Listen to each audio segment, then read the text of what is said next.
Let's make today healthy, simple egg Bhurji, anda Bhurji. Oil, butter, red onions, little bit of green onions, tomato, chilies to taste, red or green, butter dil khol ke,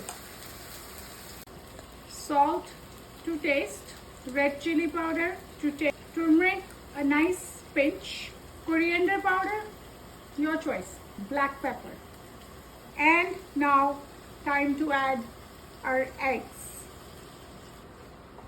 Just keep stirring gently. Extra cilantro. I am going to enjoy it with some freshly made rotis, egg Bhurji, more cilantro, some more red chili for a nice color. Also add some more black pepper.